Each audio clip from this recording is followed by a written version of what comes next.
Jin xochitl inquixmastoqueh nican campa nichante itoca axochitl. Tla inquistoqueh inquimastoqueh ica cualtzin ticontetequis ne ipan atl, cualtzin xochiyoua, cualtzin timopilolis ipan mocaxtlan. Ipan yin tequitl ticuica mahtlactli iuan ome lima ijcon nochihchiua in tlahtoli.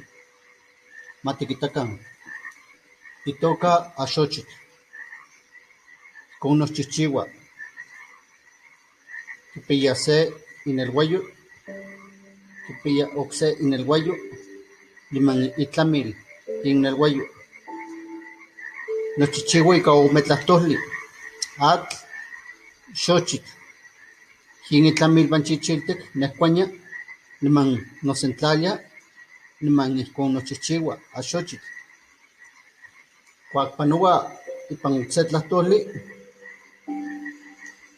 uan xtlahtoua quex chano tlahtoli, niman quinequi quitlahtos ijcon quitocayotis.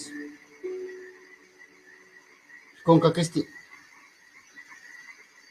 Niman xcuali quetlan nouiuilana. Quinequi timomachtis, tiuelis quen neluayo yon quex chano tlahtoli, niman ijcon nochihchiua.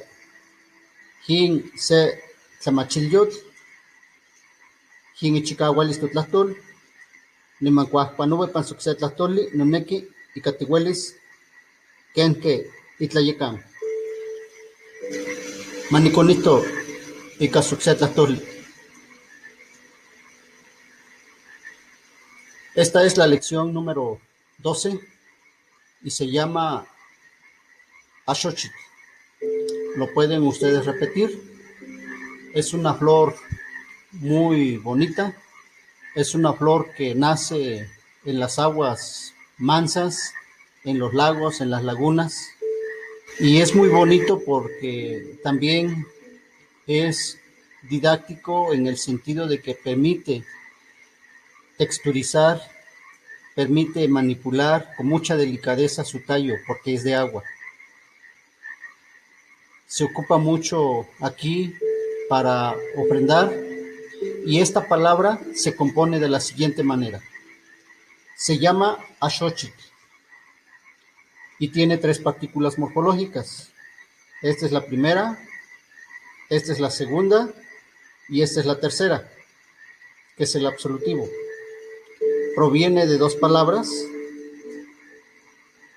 atl y xochitl.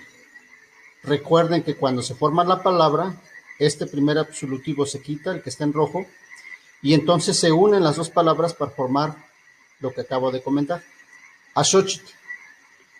Cuando pasa a otra lengua, como el castellano, es necesario saber cuáles son esas reglas que permiten adecuar la comunicación y que permiten comunicarse bien en la oralidad y en la escritura, lo cual significa aprender esa lengua.